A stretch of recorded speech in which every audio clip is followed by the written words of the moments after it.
हमें बताने वाले हैं मिस्टर विजय चौधरी सर। विजय चौधरी सर हमारे यंग जनरेशन है, वो रिटायर्ड है एयर इंडिया से, और इस एज के बावजूद आप उनके एनर्जी में बिल्कुल भी कमी नहीं देखें। उनकी एनर्जी के सामने तो हम लोग पानी भरते हैं। Vijay sir, welcome Vijay sir, please share.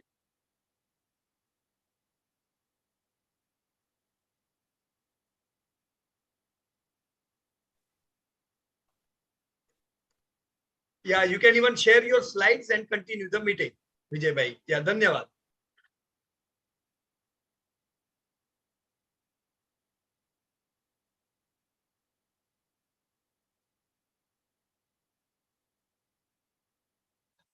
Vijay sir शायद आपकी आवाज नहीं आ रही है, एक बार म्यूट ओपन कर लें।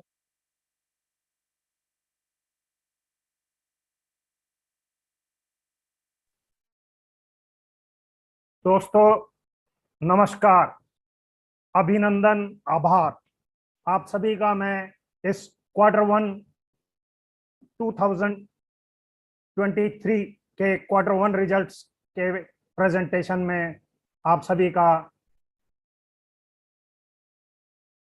आभार प्रकट करते हुए आप सभी को वेलकम करता हूं।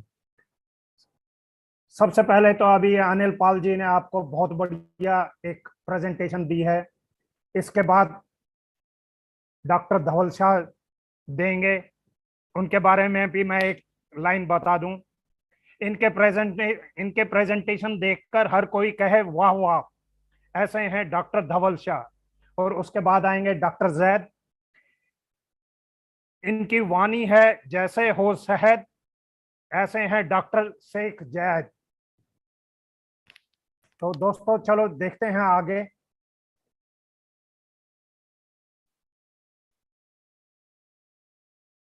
ये सबसे पहले मैं बताना चाहूँगा कि हमारा जो ये इंस्टीट्यूट है प्रॉफिट फ्रॉम इट, ये इंडिया के टॉप 10 ट्रेनिंग इंस्टीट्यूट्स में से है, और पीयूष पटेल जी इसके फाउंडर हैं और सीईओ हैं। इनको मैं अपनी भाषा में थोड़ा सा ऐसे आपको बताना चाहूँगा। प्रॉफिट फ्रॉम इट इंस्टीट्यूट है महान, पीयूष सर हैं इसकी शान, रखते सभी स्टूडेंट्स का ध्यान और देते हैं ऐसा ज्ञान कि उनके सारे स्टूडेंट्स छू लें आसमान और कदमों में हो उनके जहान। तो ये था एक छोटा सा इंट्रोडक्शन। एक अभी इसी वीक इन्होंने एक YouTube पे वीडियो दिया है, how inflation will affect US and Indian market. इसमें दोस्तों इन्होंने विस्तार पूर्वक कि इन्फ्लेशन क्या चीज है, ये कैसे मार्केट्स को और हमारे जो प्रॉफिट्स हैं उनको कैसे अफेक्ट करता है। आप जरूर देखिए, नीचे इसका ये लिंक भी दिया हुआ है, तो ये आपका बड़ा काम लगने वाला है। तो अब आए तो मैं ये बताना चाहूंगा, प्रॉफिट फ्रॉम इट एक स्टॉक मार्केट ट्रेनिंग इंस्टीट्यूट है जो कि पोर्टफोलियो मैनेजमेंट सर्विस भी देता है और हर रिजल्ट्स को अपडेशन करवाते हैं फॉर वेल्थ क्रिएशन।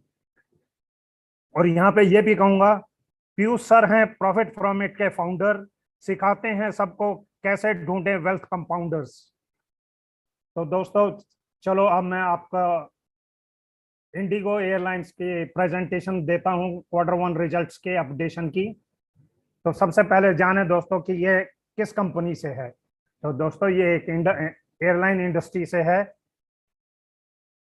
इसके क्या इंडिया में एडवांटेजेस हैं एयरलाइन इंडस्ट्री के और हमें इसमें क्यों एक निवेश करना चाहिए, ये कुछ कारण हैं कि राइजिंग वर्किंग ग्रुप और एक बढ़ती हुई मिडिल क्लास, ये पैसा ज्यादा आएगा, डेमोग्राफी चेंज होगी तो इसकी डिमांड में बूस्ट आएगा। कंट्री वर्ल्ड में 3rd largest market aviation market हो जाएगी in terms of passenger carried by 2024। तो ये इसमें जबरदस्त ग्रोथ है आगे भी। अपॉर्चुनिटीज इन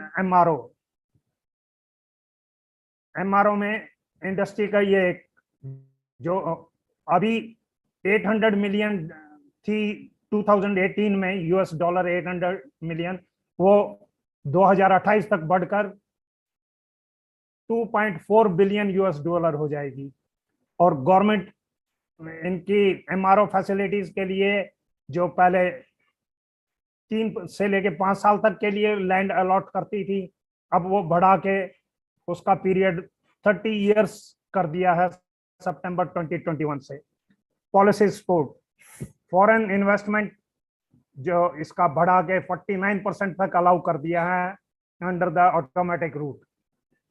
और यूनियन बजट 21-22 में गवर्नमेंट ने कस्टम ड्यूटी बिल्कुल खत्म कर दी है, जो 2.5% थी कंपोनेंट्स और पार्ट्स के ऊपर, including engine manufacturing of aircraft by public sector unit of the ministry of defence.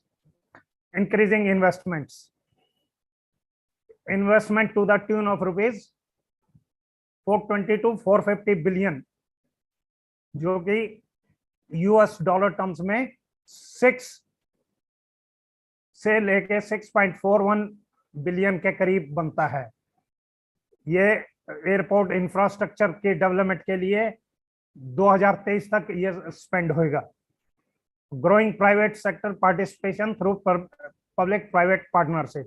इसके अलावा थोड़े से और भी हैं फैक्टर्स, जैसे लो कॉस्ट कैरियर्स आ गए हैं जिनकी फेयर इतना कम है कि रेलवे से compete करते हैं। रेलवे के सेकंड क्लास एसी के जो फेयर्स हैं लगभग उसके आसपास हैं, तो इससे जब बाई फ्लाइट जाते हैं तो उनका समय भी बचता है, थकावट भी कम होती है, इसलिए लोग बाग वहां से शिफ्ट होके ज्यादा इस पे एयरलाइंस की तरफ जाएंगे। नए नए एयरपोर्ट्स बन रहे हैं, फैसिलिटीज मिल रही हैं, तो ज्यादा कनेक्टिविटी होगी तो ज्यादा पैसेंजर्स बढ़ेंगे। ये कुछ हैं इसके कारण, और जो कि पर कैपिटा इनकम भी आगे राइज होनी है। अब आपके और अब देखें तो इसके मार्केट शेयर की बात करें तो इंडस्ट्री की मार्केट शेयर में सबसे ज्यादा जो लिस्टेड प्लेयर्स हैं, हम देखते हैं कि इंडिगो ऑलमोस्ट 96% को कंट्रीब्यूट करता है टोटल मार्केट कैप में, जो कि अराउंड अप्रोक्सीमेटली 77,000 करोड़ है। स्पाइस जेट 4% के करीब, बाकी दो तो बहुत ही छोटी सी रह गई हैं। सेल्स की बात करें तो टोटल सेल्स इस इंडस्ट्री की जो लिस्टेड स्पेस में है अप्रोक्सीमेटली 33,000 करोड़ है, जिसमें इंडिगो 79% के करीब कंट्रीब्यूट करती है, जो कि है 26,000 करोड़ के करीब। स्पाइस जेट 20% के साथ 7,000 करोड़ के करीब उसमें कंट्रीब्यूट करती है। ग्लोबल वेक्ट्रा तो बहुत ही कम है, 1% के करीब। और एक और है तनेजा एरोस्पेस, वो तो और कम है, बहुत ही नेग्लिजिबल है। अगर इसके ग्रोथ एनालिसिस की बात करेंगे, कंपैरिजन करें, तो हम देखते हैं कि पिछले 5 सालों में इंडिगो का 7% से ग्रो किया है, तनेजा एरोस्पेस इसने 7% से, स्पाइस जेट 1% से, और ग्लोबल वेक्ट्रा -2% से। क्वालिटी एनालिसिस करके देखेंगे तो हम पाएंगे कि net profit margin Taneja aerospace 25% से है, global Vectra -2%, Indigo -24%, spice jet -26%। दोस्तों यहाँ पे मैं आपको ये बताना चाहूंगा कि इनमें 2 शेड्यूल एयरलाइंस हैं, वो सिर्फ इंडिगो और स्पाइस जेट हैं। तनेजा एरोस्पेस तो एक बहुत ही छोटा चार्टर सर्विसेज देती है, जिनके पास मात्र 1-2 ही एयरक्राफ्ट हैं।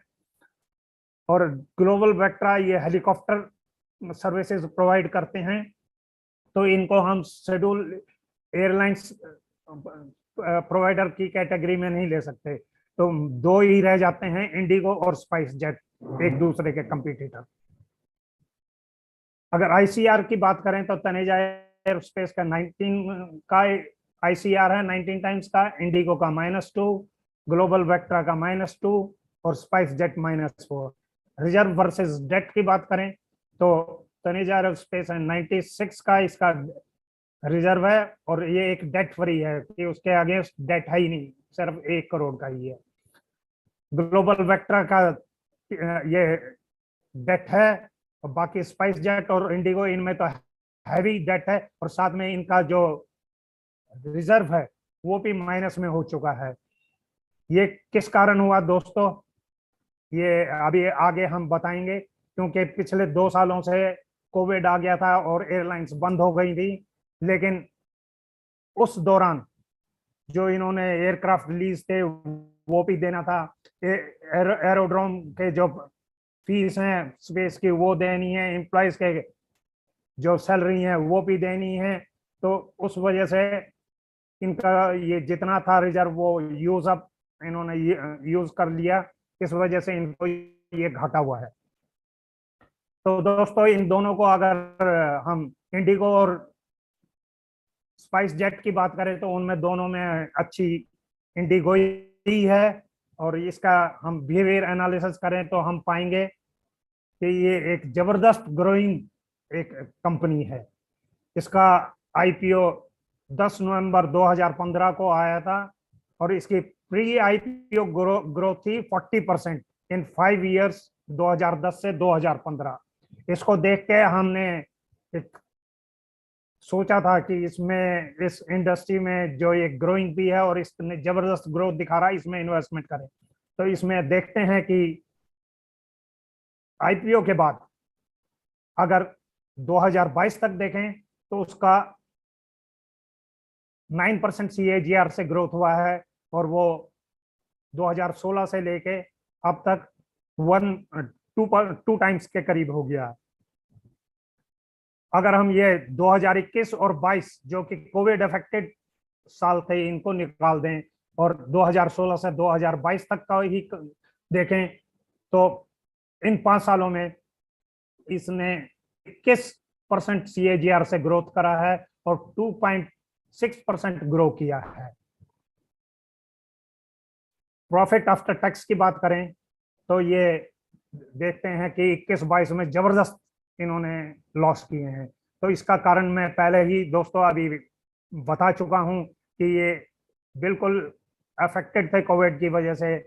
एयरलाइंस इनके फ्लाइट्स एक समय ऐसा आ गया था बिल्कुल ग्राउंडेड हो गई थी, लेकिन खर्चे इनके चल रहे थे, उनको ये रोक नहीं सकते थे, वो पैसा तो इनको भरना ही था। तो इस वजह से इनके प्रॉफिट ये लॉस में इतने चले गए। अगर ये देखें कि इनका प्राइस पैटर्न कैसे बिहेव किया है, जब से इन्होंने 2016 फाइनेंशियल ईयर में इसका आईपीओ आया था, तो तब से देखें तो उस टाइम इसका आईपीओ प्राइस था 765 का, और अगर हमने उसको मार्केट से भी उस टाइम 900 रुपए में लिया होता तो अभी जब मैंने इसको अपडेट किया था उस टाइम इसका 1950 के आसपास चल रहा था। यानी ये पिछले 6 सालों में 2 गुना बढ़ चुका है, और अगर आईपीओ में लिया होता तो 2.5 टाइम्स बढ़ चुका होता। और इसके जो हम रेवेन्यू ग्रोथ और प्रॉफिट को ये देखते हैं तो वो दिखाता है इसके प्राइस मूवमेंट्स को, कि जैसे जैसे वो ऊपर नीचे हुए इनके प्राइस को भी अफेक्ट करा है, वो भी उसी तरीके से या तो ऊपर बढ़े हैं या नीचे गिरे हैं। अब दोस्तों अगर करंट सिनेरियो की बात करें तो इस साल Q1 2022 में इसका 3000 के करीब रेवेन्यू था, जो Q1 2023 में बढ़कर 13,000 करोड़ के करीब हो गया। यानी इसने 328% से ग्रो करा है ईयर ऑन ईयर। और अगर उससे Q1 2020 से अगर कंपैरिजन करें, जब जो कि जिस साल में इसने लाइफ टाइम हाई अपना रेवेन्यू दर्ज किया था, तो उससे भी ये काफी ऊपर है। उस टाइम इसने 9,400 करोड़ का रेवेन्यू जनरेट किया था, जो अब बढ़ के 13,000 करोड़ के करीब है। तो हम इससे ये अंदाजा लगा सकते हैं 2023 में ये लाइफ टाइम हाई अपना रेवेन्यू क्लॉक करेगा। और प्रॉफिट की बात करें तो Q1 2022 में इसने लॉस किया था 3,000 करोड़ के करीब, जो कि घटकर Q1 में 2023 में 1,000 करोड़ के आसपास रह गया। यानी इसने 66% से उसको ग्रो किया है। तो इस बेस पे अगर आगे हम इसका रिजर्व देखें तो प्री आईपीओ रिजर्व इसका 2010 में 98 करोड़ का था, जो 2015 में बढ़ के 750 करोड़ का हो गया। लेकिन 2016 में इसका आईपीओ आने की वजह से एकदम से 2400 करोड़ के करीब इसका रिजर्व हो गया। और 2019-18 में इसने लाइफ टाइम हाई रिजर्व था, जो कि अब ये माइनस में इसलिए आया है दोस्तों, ये हम पहले ही डिस्कस कर चुके हैं, क्योंकि ये कोविड अफेक्टेड हो गया था 2020 ऑनवर्ड्स, और इसको अपने सारे जो इनकी लाइबिलिटीज थी उनको पूरा करना था, तो वो सारा पहले रिजर्व से ही उन्होंने उसको दिया है। अगर इसके अब मेजर एक्सपेंसेस देखें तो हम देखते हैं कि इनका मेजर एक्सपेंस फ्यूल एक्सपेंस होते हैं, एयरक्राफ्ट फ्यूल, जो ईयर ऑन ईयर 393% बढ़ा है, क्योंकि इसके फ्यूल प्राइस भी एकदम से बढ़े हैं। ये भी इसके थोड़ा सा प्रॉफिट में इफेक्ट डालता है। और इसका जो रेवेन्यू बढ़ा था वो 328% से बढ़ा था, और टोटल एक्सपेंसेस 122% से। तो ये एक अच्छी बात है। इसीलिए हम देखते हैं कि इसका जो प्रॉफिट है वो उसमें इफेक्ट आया, वो 66% से उसने इंप्रूव किया है। शेयर होल्डिंग पैटर्न की बात करें तो प्रमोटर के पास 75% के करीब है, म्यूचुअल फंड के पास 5%, और एफपीआई तो इतने बुलिश हैं कि उनके पास 17% के पास है, क्योंकि उन्हें पता है ये एक ग्रोइंग इंडस्ट्री है और आने वाले में समय में इसने जबरदस्त ग्रोथ दिखानी है। रिटेल के पास तो 1.5% के आसपास ही है। शॉर्ट टर्म ग्रोथ ट्रेंड की बात करें तो H1 में इसका रेवेन्यू बढ़ा था 146% से, प्रॉफिट -14% से, और इसका जो मार्जिन है -54% से, जो कि 9 मंथ्स में 113% से इसका रेवेन्यू ग्रो करा है, प्रॉफिट 4% से ग्रो करा, और इसका मार्जिन सुधर के -25% हो गए।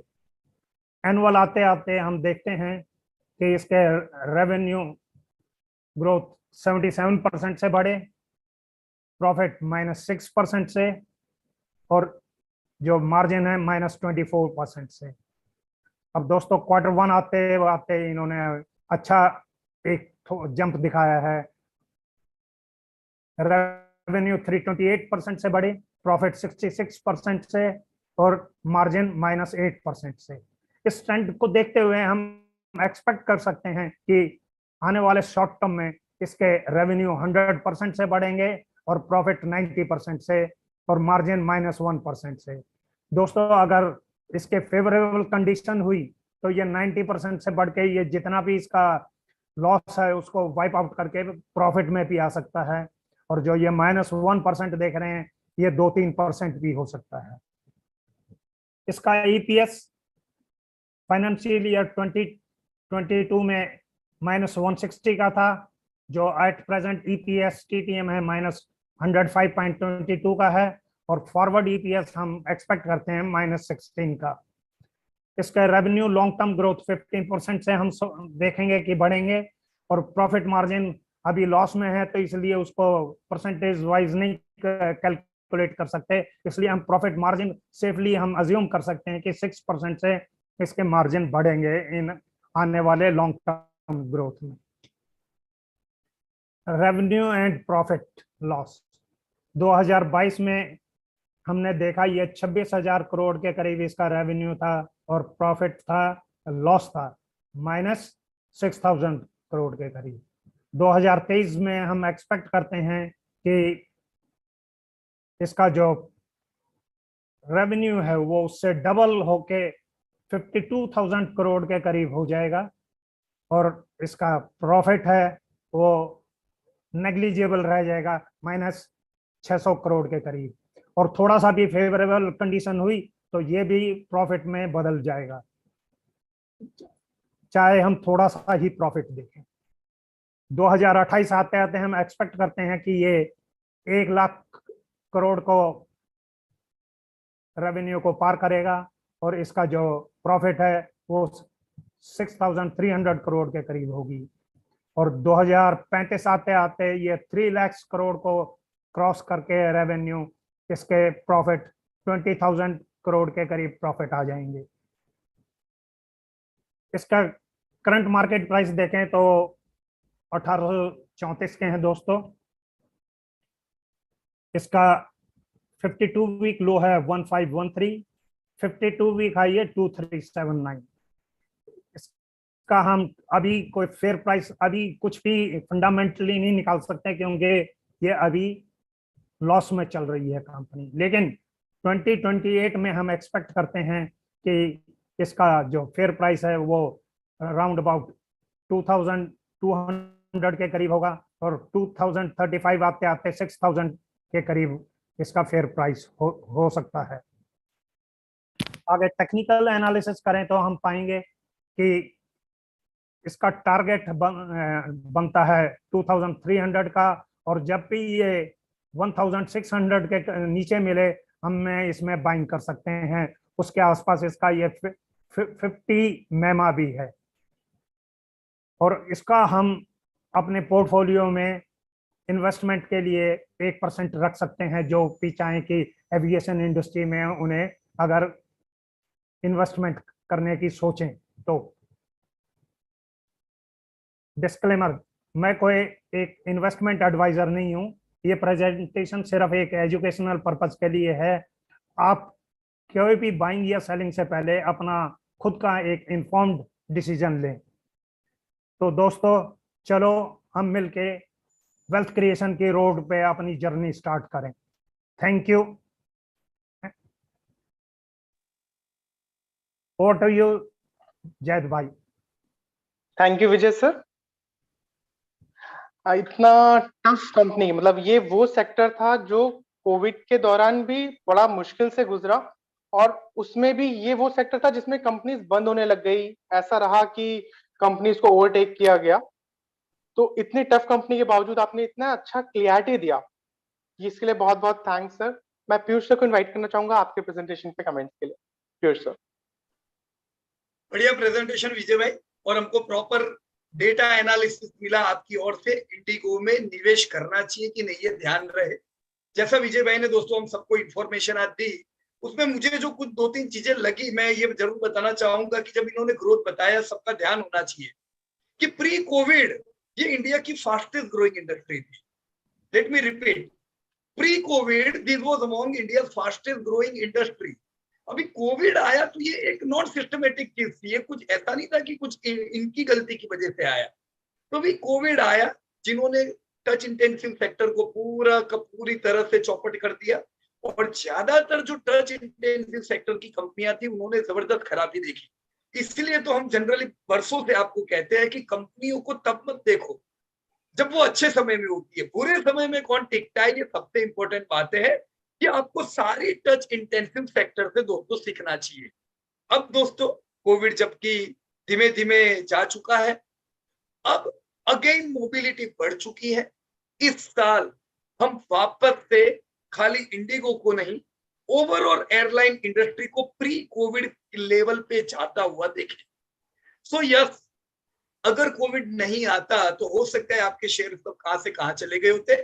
Treat Covid as an opportunity कि आपको ये टच इंटेंसिव सेक्टर की कंपनियां मिली, क्योंकि आने वाले 3-1 सालों में दोस्तों 200 से ज्यादा नए एयरपोर्ट देखने वाले हैं।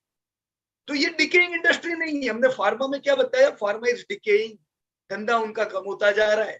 हियर इंडिगो सोचो लॉस कर रही है तो भी चल रही है, डिविस प्रॉफिट कर रही है नीचे आ रही है। क्यों?